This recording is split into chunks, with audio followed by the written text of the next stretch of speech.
Good afternoon, ladies and gentlemen, and thank you so much for joining me on this webinar today. Guys, before I start, massive apology. I was meant to be working from home today because we've got a power outage at the office, but at my house we've got renovations happening, so I've got people doing jackhammering, etc. So I'm actually busy broadcasting from a friend of mine's house, and I've got absolutely no IT support. So if we have things that go wrong, please bear with me. We'll just, sort of take it as it goes, if you guys are okay with it.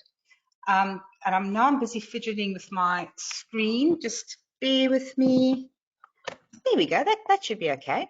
Can everybody see me? Can everybody hear me? Can I just have a couple of thumbs up if just to confirm that you can see and hear me? Beautiful. Thank you so much, Marie. Appreciate that. Guys, if anybody can't hear me, if you can just let me know now, but you won't be able to let me know. I've got another few yeses. That's fantastic. Thank you. All right, so let's jump in for today. Guys, we've got a full house today. We have got 498 people here, and we've only got a capacity of 500. So once again, thank you everybody for joining me today. Quick one for you guys. I have got such exciting news to share with you. I'm going to share it with you at the end of the webinar. I'm going to make sure that I've got 10 minutes spare before the webinar ends. So please stay with me. I won't even need 10 minutes, but I'm so excited to share this news with you. But let's first hop into the webinar. For those of you that don't know me, my name is Alex Schroder. Guys, I've been in the vet sector now for longer than I care to remember. There's a few things that I do. I'm a forensic auditor. I'm a tribunal specialist. I'm the CEO of VETPrep, and we are a specialist verification company. I also serve on the ASPA stakeholder liaison group, ITECA, all those kind of things. If you want to know more about me, please hop onto my LinkedIn profile, go and stalk me, and go and have a look at what I do. A bit of housekeeping. Guys, we may very well, because I want to share this exciting news with you at the end, I may not have time to get to all of your questions. If I don't, please email your questions to info@complianceinstitute.edu.au.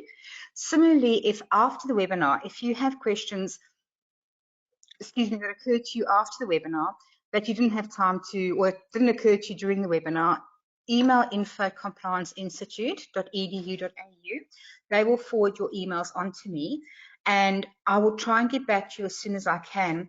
Sometimes what I do is, if your email is, if it's easier for me just to give you a call instead of replying via email, I'll pick up the phone and I'll call you. I don't always have time to call everybody, so I may get back to you via email. I may get back to you in a quick phone call, but I will do my best to get back with any questions that anybody sends afterwards. Quick reminder, guys, we are still running free trainer and assessor PD webinars this year. In fact, we've got a trainer and assessor webinar on session planning happening after today's webinar on training and assessment strategies. Guys, the webinars are completely free of charge. They're designed so that your trainers and assessors can meet their regulatory obligations under clause 1.13 without any cost to them. And we have got some really, really exciting webinars happening this year. I've got a few webinars that will have some specialist vet practitioners that will be co-presenting with me, so it's going to be really good. So if your trainers and assessors are not currently attending the free webinars, have a chat with them, encourage them to do so, because as I said, it's an opportunity for them to do their vet PD without incurring any cost. Guys, as I said, or the same message as in the last webinar, ASPA is currently looking more rigorously at training providers than it did obviously during the COVID period and coming straight out of COVID. In fact, I was in an ASPA stakeholder liaison meeting the other day where we were also discussing risk profiling of RTOs, etc. I obviously can't say much about what happens in the ASPA stakeholder liaison group meetings, but the one thing I will share with you is It is time, if your RTO has not had an ASPR audit in the last 12 to 18 months, please go ahead, do your own internal audits and make sure that you are ASPR audit ready. And even if you have gone through, if you've been re-registered without an audit, a lot of re-registrations are happening automatically at the moment. So just because you've had a re-registration or a successful re-registration, if that re-registration was not as a result of an ASPR audit, please be ASPR audit ready. Similarly, remember that that ASPR doesn't always do audits when you do an extension to scope. So I think the main message from this is that if you guys haven't had an ASPR audit in the last 12 to 18 months, please do your internal audits. Please make sure that you are ASPR audit ready, because they are a lot more active now than they have been the last 2 years. You guys, we've spoken a bit in the previous webinars about the RTO Validator Certification Program. What we have done, myself, my team, and the ARCP team, we have developed a really exciting validator certification program where we are teaching people how to validate properly.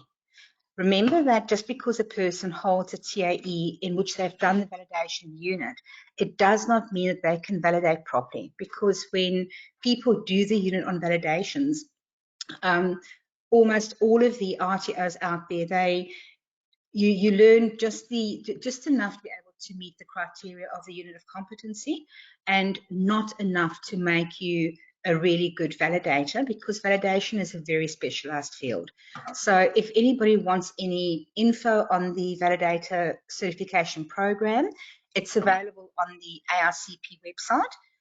Go and have a look or reach out to ARCP. And once again, at the end of the webinar, I'm going to share some really, really cool and exciting news with you guys. So without any further ado, today we are looking at the components of a compliant TAS, training and assessment strategy. We are looking at the minimum requirements that your TAS needs to contain in order for it to be compliant. We're looking at volume of learning and amount of training. We're also looking at the dangers of providing too much information in your TAS. And guys, I see this all the time. So often when we are doing internal audits for RTOs, we look at the training and assessment strategies, and we're opening up documents of 20, 30, 40 pages and more. I'm going to chat with you guys about how to provide enough information without providing too much information, and the dangers that there are in providing too much information. And then last but not least, we're going to look, as always, about the operational consequences of a non-compliant TAS. So I'm going to chat with you guys about all the various, or how a non-compliant TAS affects your RTO's compliance with the different various clauses in the RTO standards. So what are the components of a TAS? What does a compliant TAS look like? Guys, at a minimum, your TAS needs to identify you as a provider. So it needs to have your provider details. It needs to have your registered provider name. It needs to have your provider code. And when we say provider code, it is your provider code as is registered on TGA. If you are a CRICOS provider and your TAS is for international students, you should, in the ideal world, put your RTO registration number as is on training.gov.au, as well as your CRICOS number, because that is part of your provider identification. We need to have details of the training product that the TAS relates to. And also, really, really important, we've got to actually have the implementation date of the TAS. So we've got to say, hey, you know what, this TAS is valid as of this date. And the reason why we do that is so that when we pick up a TAS, we can actually see, hang on, this TAS is current for this specific cohort. Instead of picking up a TAS, there's no implementation date, and you kind of go, which cohort is this for? Is this an old TAS that has been no longer using?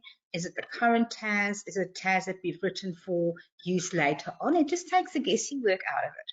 And certainly from a compliance perspective, it is absolutely quintessential that your implementation data is there as well. You need to describe the purpose of the training program. Now, guys, you'll find that on the training product information on training.gov.au, they usually have, or almost all of the training products have an application where it says, hey, you know, this unit of competency or this qualification is for this and this and this cohort of learners. There's nothing wrong with copying and pasting the information that is provided in the application section, in the unit of competency or the qualification into your TAS, but please just make sure that you've actually contextualized that and that you've changed the grammar around as needed so it isn't blatantly obvious that it's, or if you do a straight copy and paste without doing the contextualization, without doing the massaging it, then it's not going to read coherently in any case. So please be aware of that. Of course, we need to have the packaging rules in there. Now, once again, remember that your packaging rules is available or are available within the training product details on TGA. So just go and copy and paste it over. So let's take, for argument's sake, the Diploma of Quality Auditing. As far as I know, and I could be wrong, don't hang string and call to me if I'm wrong, but the Diploma of Quality Auditing is a 12-unit qualification, and I believe of the 12 units, 8 units are core units provided within the qualification, and then there are 4 elected units. So if you were to write a TAS for the Diploma of Quality Auditing, when it comes to the packaging rules, you can simply put in there that it's 12 units, 8 core units, and you don't even have to list the 8 core units under the packaging rule, but 8 core units plus 2 electives from Group A, 2 electives from Group B, or however the packaging rules are noted on TGA. It's really, really essential that you also have the entry requirements. Now, guys, some training products do have entry requirements, some training products don't. For argument's sake, the Cert 4 in RTO compliance that ARCP offers, the entry requirements, the entry requirements for that course as published on TGA is that a person must have been working within a compliance role for at least 6 months before they can go and do the course. Or before they are eligible to do the course. Now, those are entry requirements that are obviously that it's been written within the training product, and needless to say that ARCP cannot disregard those entry requirements. Similarly, for the Diploma of RTO Compliance Management, the entry requirements of that qualification is that a person must have at least 12 months experience in a compliance management or supervisory role. So those entry requirements would be included in the TAS for either the Cert 4 in RTO compliance or the Diploma of RTO Compliance Management.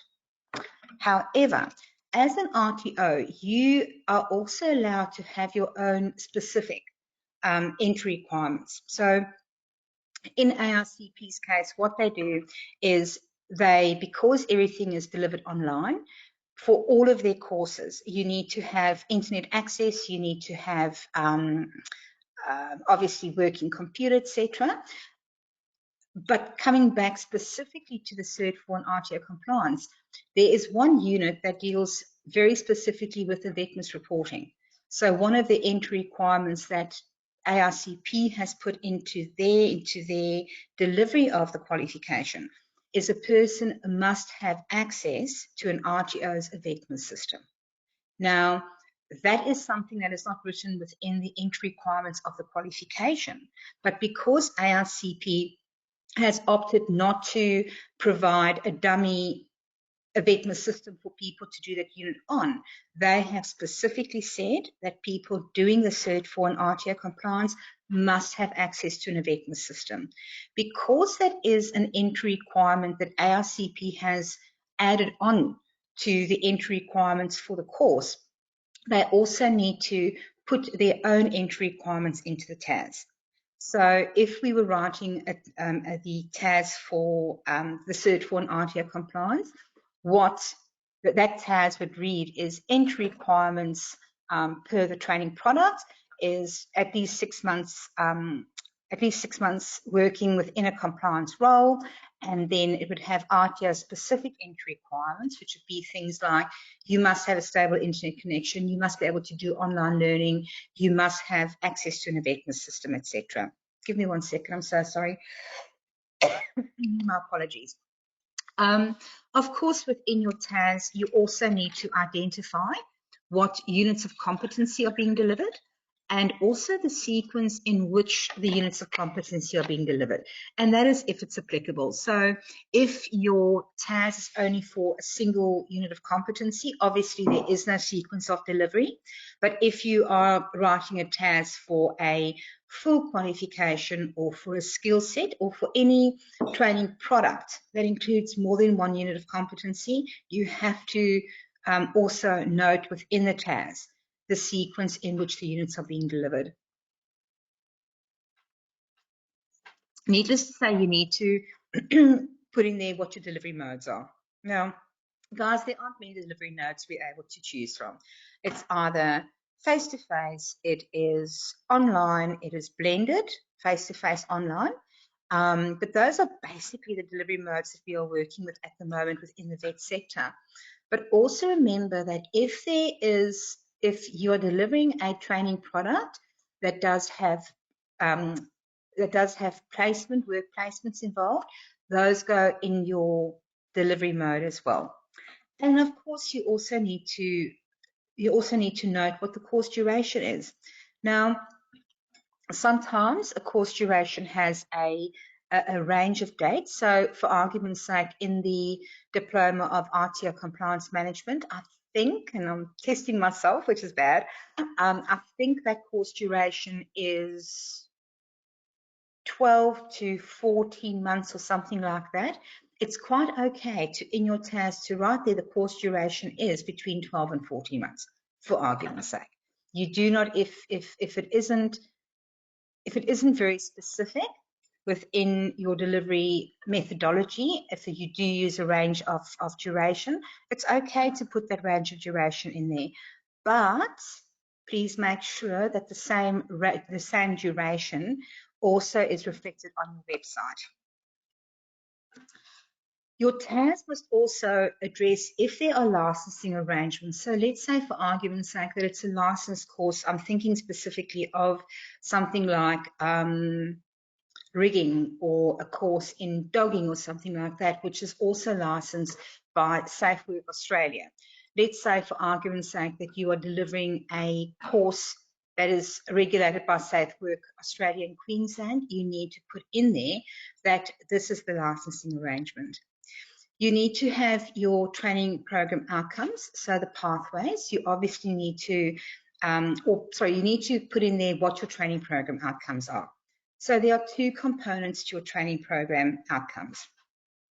You need to be able to identify that if a person completes all of the components of the training product, that they will come out with this and this AQF documentation. And you also need to put in there what the arrangements are for a person that doesn't complete the entire training product. So let's say, for argument's sake, that we'll go back to the Diploma of RTO Compliance Management. In their training program outcome, it will say something like successful, or candidates that complete this program successfully will be awarded with an AQF qualification in 11059 NATS Diploma of RTO Compliance Management. And we'll also say candidates or learners that do not complete the entire course will be issued with an AQF statement of attainment for the units of competency that they have successfully completed. So it's really important to have both outcomes there. Of course, you want your target group and your learner characteristics. So because ARCP delivers training only to people within the vet sector, what their TASs describe in their target group and learning characteristics is that this course is delivered only to people working within the vet sector. It might be a case, if we'll go back to the third form of RTO compliance, the characteristics there might be described as this course is delivered to compliance practitioners within the Australian vet sector. These practitioners will generally have these and these characteristics, i.e. they're working as a compliance officer, etc., etc. In some instances, when you are describing your learner characteristics, it may incorporate or it may include a little bit of your entry requirements as well. So I'm thinking of the Diploma of RTO Compliance Management, the target group and learner characteristics for that would probably read something like, this qualification is specific to compliance practitioners that have at least 12 months compliance, supervisory or management sector within the, compliance or, let me try again. This qualification is being offered to practitioners within the Australian vet sector who have at least 12 months experience in a compliance, supervisory or compliance management role, and ordinarily they would be doing X, Y, Z within their role. It doesn't have to be anything long and complicated. It just needs to identify who your TAS has been written for, i.e. what kind of learners it's been written for, and what those learners sort of, what they look like. You know, do they have experience? Are they inexperienced? The foundations of RTO compliance, the foundations of RTO compliance, that is a non-accredited course, so it doesn't need a TAS. But if we were to have to write a TAS for that, in that instance, the target group and learner characteristics would be something like the Foundations of RTO Compliance course has been developed or is delivered to entrants that are new within the vet sector and don't have or have minimum knowledge and exposure to the vet sector. Characteristics may include people of varying ages that need to learn more about the foundations of RTO compliance. I hope that makes sense, guys. You need to have your pathways in and your pathways out. So how does a person actually get into the Cert 4 of RTO compliance, RTO compliance? A pathway into that is that people have got, they're currently working within a compliance officer role. Now, because the Cert 4 and RTO compliance, because there are no AQF specific courses that they needed to complete in order to qualify, or in order to meet the entry requirements. So there's no Cert 3 or anything. The pathway in would, like I said, be very similar to the entry requirements, where their pathway into the course is having worked in a compliance role as a compliance officer or similar for at least 6 months. The pathway out from there is, once they've completed the Cert 4 in RTO compliance, they would have the option to move on to the Diploma of RTO Compliance Management if they meet the entry requirements, or they may choose to move on to a Diploma of Quality Auditing.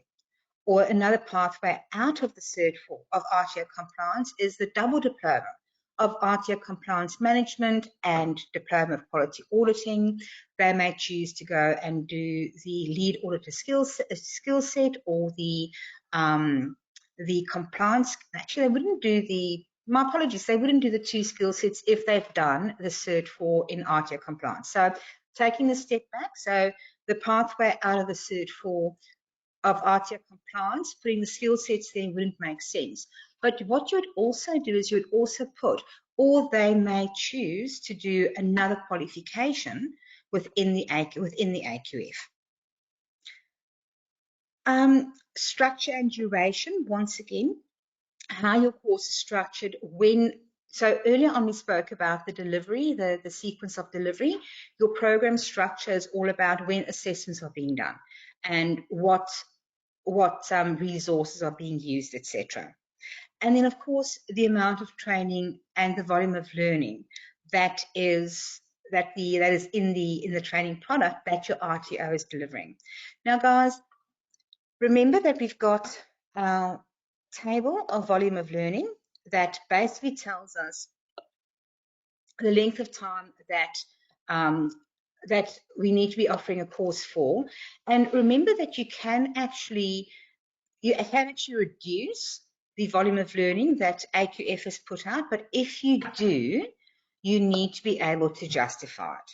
So let's say, for argument's sake, at the moment, the Diploma of RTO Compliance Management, that is, I think I said 12 to 14 months or something like that. If AICP decided to shorten the length of that program, they can do so, but if they do that, they've got to have a really good, solid justification on why they have shortened it. And if you do shorten it, be very careful. It's got to be shortened, or to play it safe, make sure that it isn't shortened by more than about 5 to 10%, because if it is, then the regulator starts getting a bit worried, and they start looking at what you are doing with a magnifying glass. The way that you do the amount of training, I think in the Cert 4 of RTO compliance, I think the amount of training is something like 1,200 hours or something like that. But the way that course is structured is that most of the learning is done within the workplace. So the amount of training, when we wrote the TAS for both the Cert 4 and RTO compliance, as well as the Diploma of RTO Compliance Management, and also the Diploma of Quality Auditing and the double diploma of Quality Auditing and RTO Compliance Management, the way that the whole program has been written is very much a learn and implement, learn and implement, learn and implement. So the learning has all been, or the learning journey is all about learn and then go and implement it in your job role while you continue to learn. And even the assessment activities, everything, wherever we could, everything has been, or as much as we could, has been contextualized to the RTO. Give you guys an idea, we've just revamped an assessment tool for one of the diploma units, and I forget for a second what that unit was. I think it might have been the unit on monitoring the RTO scope of registration. But what we've done is, in the assessment activities, we said, look, this is, if your RTO has done X, Y, Z, or if your RTO is currently doing X, Y, Z, apply that to your assessment activities. If it hasn't, or if it isn't on the cards, this is then how to go and apply it. Where I'm coming from, or where I'm getting to, is the way that AICP has structured the RTO compliance courses, because it is structured in learn, implement, learn, implement, learn, implement. They have also identified in their amount of training why the learning activities are distributed as they have. I hope that makes sense. I'm a bit, guys, I apologize. As I said at the start of this, I'm a bit out of my comfort zone. I've got no IT backup. I'm working from a friend's house today, so just bear with me. I'm trying to get back in my comfort zone. Guys, remember the amount of training, and in fact, you guys can read this for yourself. I'm not going to insult your intelligence by reading this for you, but in a nutshell, the amount of training is how much time a learner is going to be spending on learning the learning material before they actually go into assessment. please remember that assessment activities is not considered part of the amount of training. So the amount of training, once again, is it's all about how much learning and training they are undertaking before they go into assessment. And that could be a variety of things. It could be webinars, it could be workshops, it could be face-to-face tutorials, it could be there's some RTOs that provide their learners with a suite of recorded information, etc., that all forms part of the amount of training. So it's okay to include those things, but be very specific about how your amount of training is made up.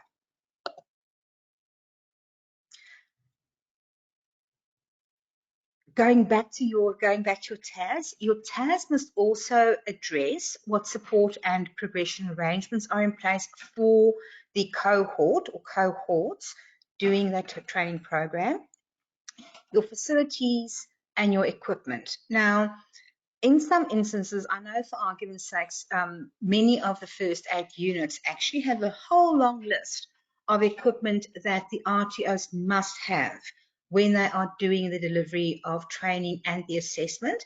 Those must be included in your TAS. Also, I'm thinking specifically of equipment. If let's say for argument's sake, the white card. I don't think the white card has any equipment requirements in there, but so if there are no equipment requirements, you don't need to go and include that. Your equipment requirements you get directly out of your unit of competency.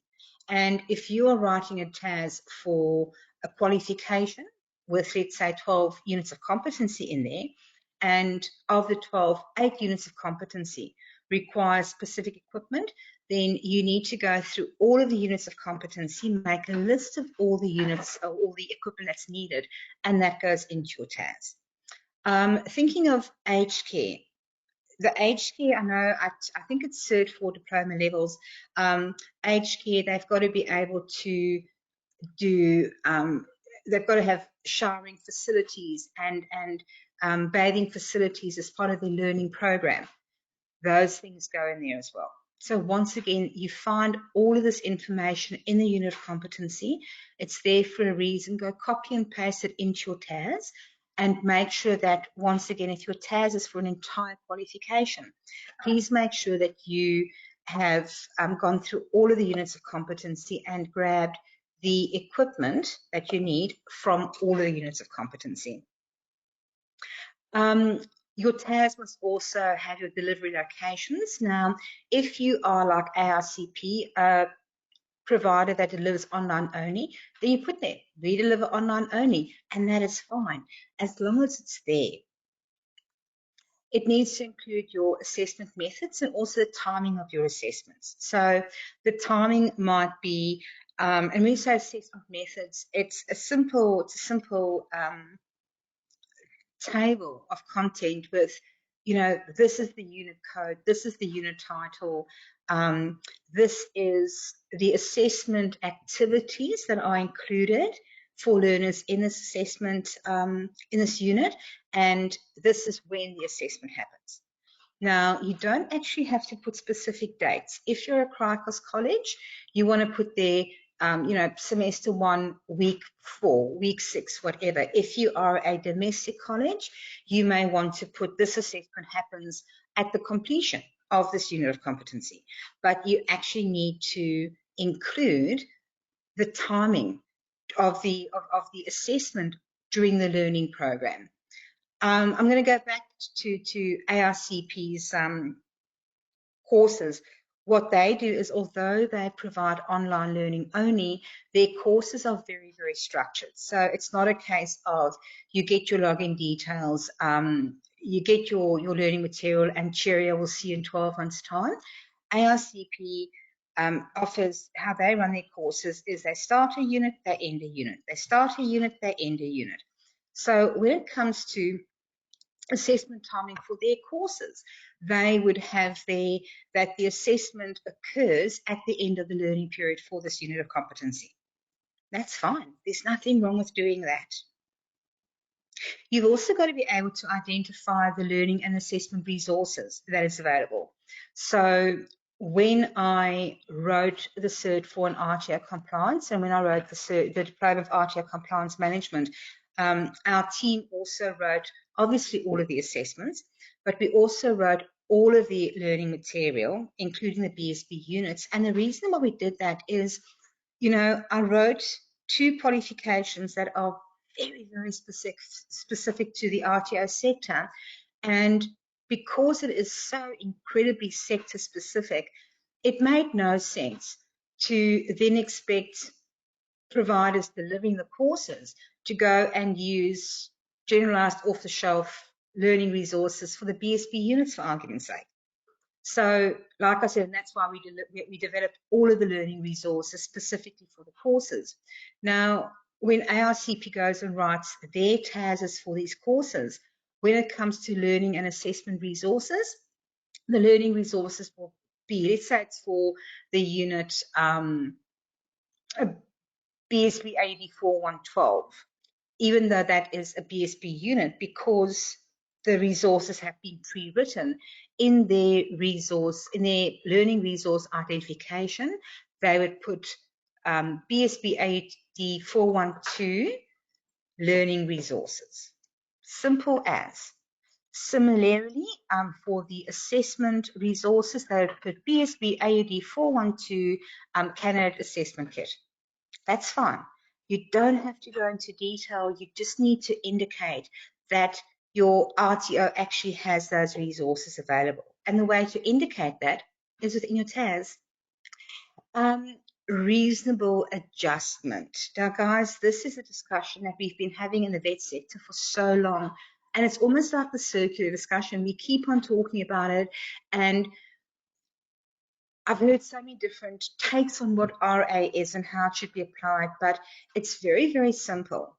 A reasonable adjustment is about the actions that an RTO takes so that no learner is disadvantaged if they've got different abilities. Reasonable adjustment does not mean that they don't have to do certain assessment activities. It doesn't mean that you've got to go and write assessment activities specifically for them. What it means is that there's got to be some kind of provision for what will happen if a person does need an RA. Give you guys an example. You may have a student that goes and breaks an arm or a hand, and they can't actually go ahead and type with both hands. In that case, when it comes to assessment, your RTO may decide to give them an RA where they can answer the assessment activities verbally, if that is still permissible within the rules of the assessments, and if it won't jeopardize the outcome of if it won't jeopardize the, I guess, the assessment process of the training product. That is what RA is. That is what RA is designed for. I went and I broke my one toe yesterday. So at the moment, I actually can't wear closed shoes. And the funny thing is, my husband didn't believe me that I broke my toe until about 6 hours later. But that's another story. So let's say, for argument's sake, that I was doing a course. Let's say I was doing a course in construction, and for that I had to wear closed-toe steel-tipped boots. Now, I've got a broken toe. My foot is sort of swollen and I'm sort of limping about. And how am I then expected to go and wear closed-toe steel-tipped boots? So the RTO, if I was doing a course in construction, the RTO may decide, okay, you can't do it in any other way but to use closed-toed steel-tipped shoes.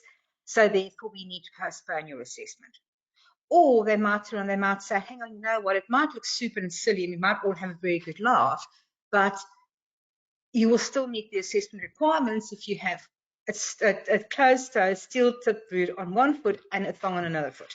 I know it's going to look hilarious. However, if that will still achieve the assessment outcomes, that is a reasonable adjustment.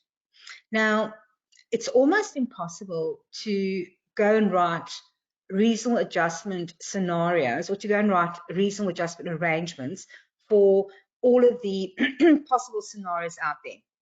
So the easiest way to do it is to simply say there that if a reasonable adjustment is required, that it would be that the RTO manager or the compliance manager will approve that. Or wording along those effects. You can make it warm and fuzzy. You don't have to be specific as long as it is in there. Now, guys, the one thing, please, make sure your trainers and assessors are not the people to approve reasonable adjustment.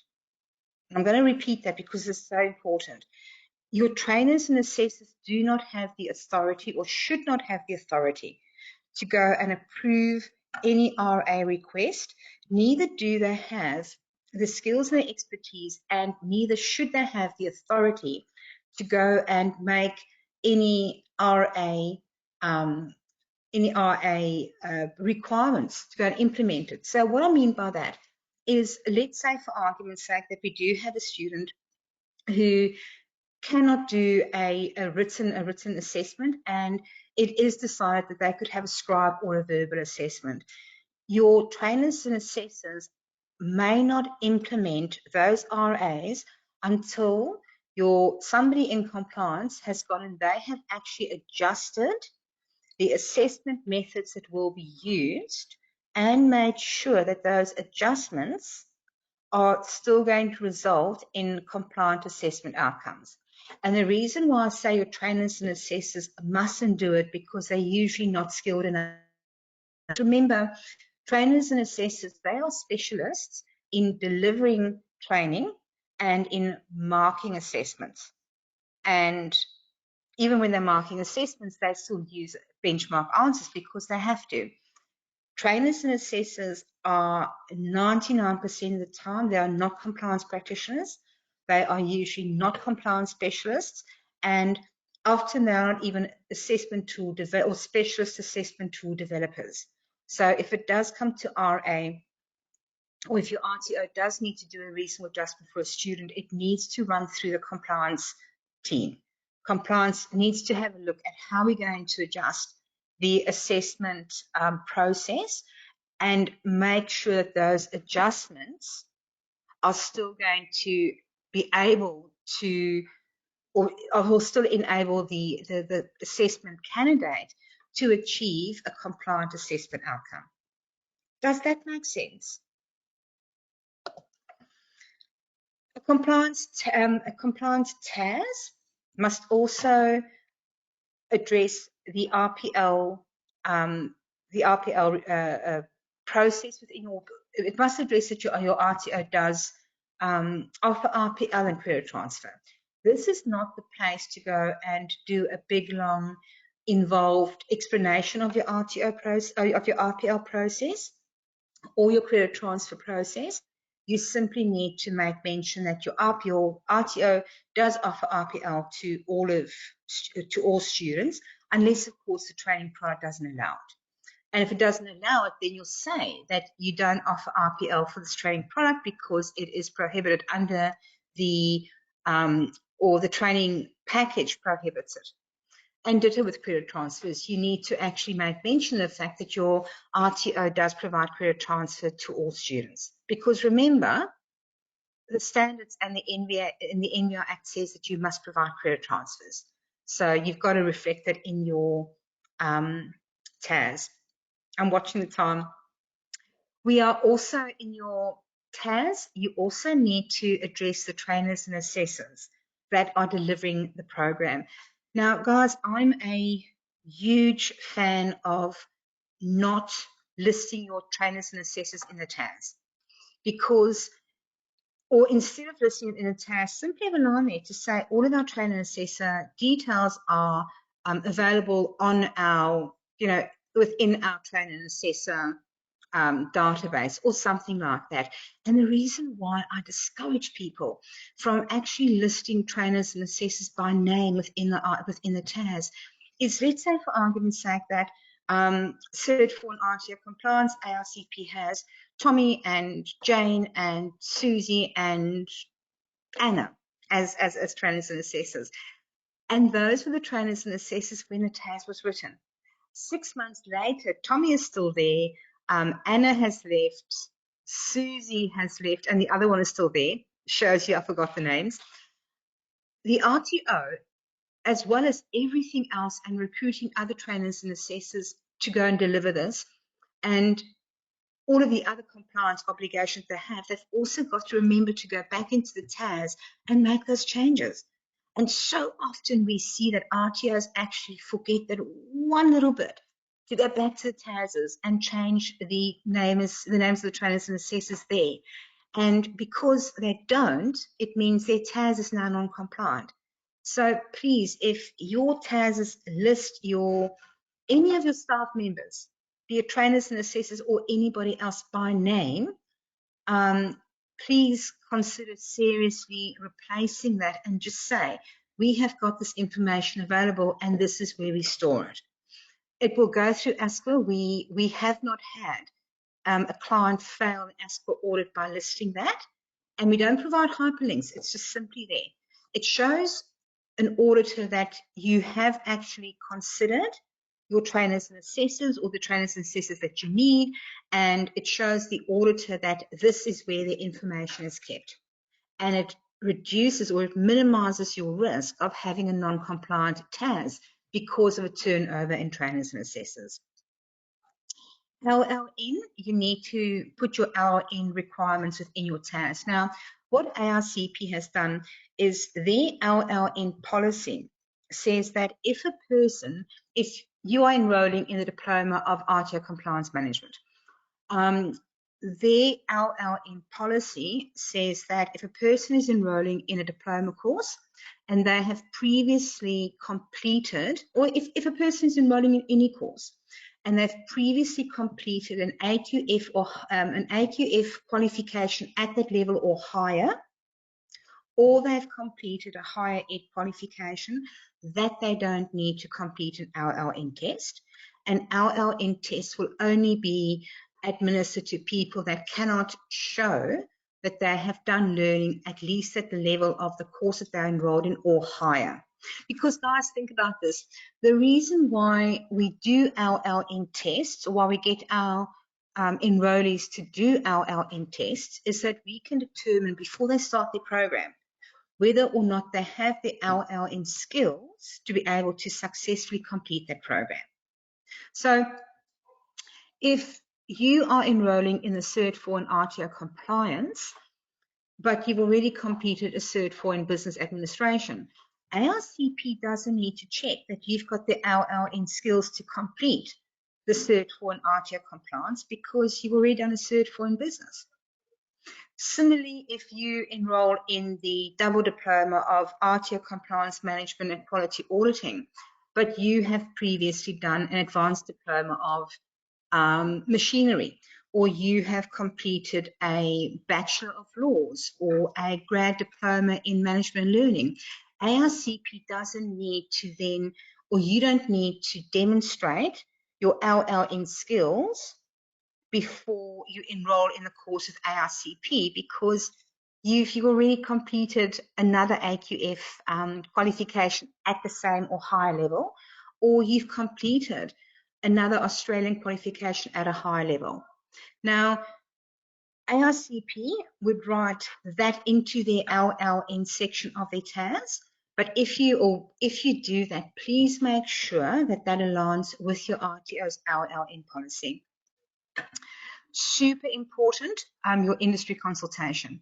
Do put in there what industry consultation has been undertaken for that training product. And guys, please, industry consultation undertaken by your trainers and assessors, please don't include that, because as per auditors see that and they kind of get this knowing smile on their face and they ignore it.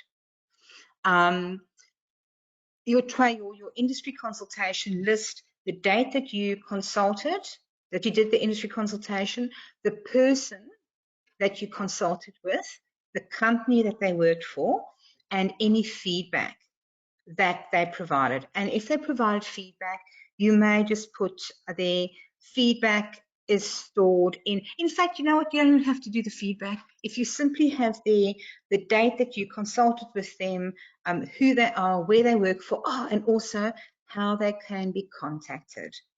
And we always go for email addresses. And last but not least, remember, you've got to have there that the document has been approved and who it's been approved by. So, what have I got here? We're back to amount of training. Guys, considerations for the amount of training. One of the big things is in your amount of training, are learners provided with sufficient time to practice their skills before assessment? So in the Cert 4, and forgive me, I keep on coming back to the Cert 4, to the RTO qualifications, because I wrote them and I'm familiar with them. But for argument's sake, with the Cert 4 in compliance, in RTO compliance, ARCP offers those courses as they have a month per unit to do the work in. And they have established over 5 years of delivering these qualifications that a month per unit is plenty for people working full-time. And they've based on people working full-time because you've got to be working for an RTO in order to do a course. So when they structured the course, they had a look and they said, okay, a person doing these and these and these job functions within their job role, because we are delivering the program as learn, implement, is a month to do the learning and the assessment. Is that enough? And the answer over the past 5 years has been yes. And like I said earlier on, we've been redeveloping the assessment tools for all of ARCP's assessments across all of their training products. And guys, it's so cool. We've gone from death by assessment to, hey, yay, it's user-friendly. But I'm not going to go on forward with that. I'm sorry, you guys aren't here to listen about the assessment tools that we've done. Please have a quick look at those other three points there, because you need to have that consideration when you are determining your amount of training. When you do your amount of training, or when you work out your amount of training, you also need to consider whether your RTO has sufficient resources available to be able to deliver the training in the time allocated. So let's say for argument's sake that ARCP goes, okay, there's a month in which to do the unit on VETPrep reporting in the Cert 4. It's all fair and well, but what happens if the person starts, in fact, give you guys a real life example. We were busy redeveloping the Cert 4 unit on a VETPrep reporting for ARCP, which was meant to be implemented for the cohort starting on the 1st of April. One of their March students came through and they still had the old unit of competency. And they came through and they said, look, they had a question here, they had a question there, but the old assessment tools for that unit of competency was a bit death by assessment. And what we then said or suggested to our CP is say to the student, hang on, stop. We've got a brand new assessment tool coming out. You'll have it, or it's coming out the 1st of April. Would you like to stop, or start, sort of when the new assessment tool comes in the 1st of April, then work on that one, and we'll give you a month to complete that. And of course, the student went, yes, please. The reason why I'm using that example is, although ARCP had the necessary resources for the student to be able to complete the unit of competency, because they knew that they were providing brand new, much more user-friendly tools, as of the 1st of April, they thought to themselves, well, do we really want to put the student through death by assessment, or do we want to give them the option of just taking 2 weeks off, holding on, waiting? Come the 1st of April, they don't even have to do the learning because they've done the learning. They can just go straight into assessment. They can have the 4 weeks for assessment. So that was an example, a bit of a roundabout way of example of where ARCP decided that they had the resources, but they had resources that would actually be more user-friendly for the learners. So they adjusted the amount of training for the whole training product a little bit in order to give somebody better quality assessment tools. I'm hoping that makes sense. Guys, providing too much information in your TAS is a bad idea. Because remember, at audit time, the auditor can only audit, or your RTO is only being audited on the information that you provide. If you provide a succinct TAS that only has the necessary information, the TAS is only being audited on the information provided. However, once you start writing voluminous, or once you start providing voluminous information in the TAS, you are essentially giving the ASCO auditor, or any auditor, you are saying to them, hey, here's more information. And if in the voluminous information that you provide, if you then go down the track of something that is non-compliant, you can actually find that by providing too much information in your TAS, that you are then including information that could lead to a non-compliance, and that could lead to your TAS being non-compliant and to your RTO being non-compliant with a heap of other clauses. So please don't do it. Put the necessary information in your TAS only, and if you are a domestic deliverer, under normal circumstance for a full qualification, your TAS shouldn't be more than about 15 to 16 pages. CRICOS may be a bit longer. If you are one of those RTOs that are sitting with a TAS of 30 plus pages, please, please, please have a look at them. Similarly, there are compliance consultants out there that go and write TASs of 30, 40, 50. You know, I came across, I was at a new client the other day in South Australia. I looked at one of their TASs, and this TAS was 99 pages long. And I knew exactly which compliance consultant wrote it. You get compliance consultants that, because they charge $2,500, $3,000 for a TAS, they think they've got to produce a novelette as a TAS. Guys, it's not the volume of information that is critical. It is the information, it's the content. It is the quality of the information that counts, not the amount of content that you've got in there. So keep your TAS slimline, keep them succinct, and minimize your own risk of potentially being non-compliant. Guys, if your TAS is non-compliant, you have potentially got you've got potential non-compliance with clause 1.1, 1.2, 1.3 of the standards, maybe clause 1.4. You could very well be non-compliant with clause 1.8, depending on what you write in your TAS regarding validation and moderation activities.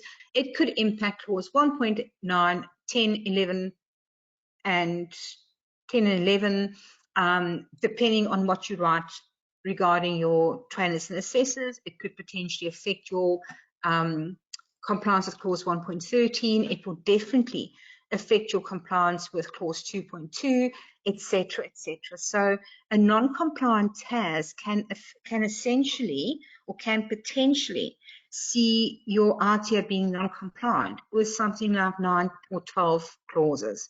So please keep it slim. Put the necessary information in there. Do not go and tell a life story. This is not the time to go and, like I said, write a novelette. Keep it short, keep it sweet, keep it simple. I hope that has helped you guys. And I am now going to quickly tell you guys, I'm so sorry. I don't have time for questions, or we don't have time for Q&A right now. Please, guys, please email your questions, info@complianceinstitute.edu.au. I will get your questions. But now I want to tell you guys about the super exciting thing.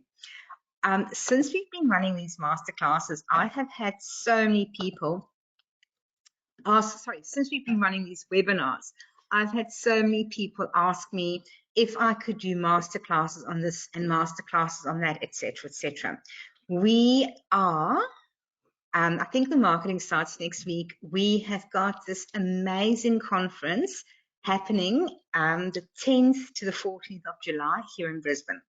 What we're doing is on the 10th of July, we've got a masterclass on building compliant assessment tools, but also integrating or using artificial intelligence in building compliant assessment tools. The 11th of July, I'm doing a masterclass on how to validate properly. And when I say validate properly, validate at tribunal level. The 12th of July is our symposium day. And oh, guys, you must see the list of speakers. We have got ASQA is obviously going to be presenting for us because it's a compliance conference. We need ASQA at a compliance conference. So I'm just waiting to hear whether ASQA is doing one or two different topics, but we've got ASQA. We've got Darlene Burdett. She's a training manager in the TAE sector. We've got Paul Pellier from Excelia. He runs probably one of the leading TAE providers in Australia. We've got Peter Dukas, who's the leading education legal specialist in Australia. We have got Angela McGregor. She is just extraordinary when it comes to a lot of things, but she's going to be focusing on trainer and assessor requirements there.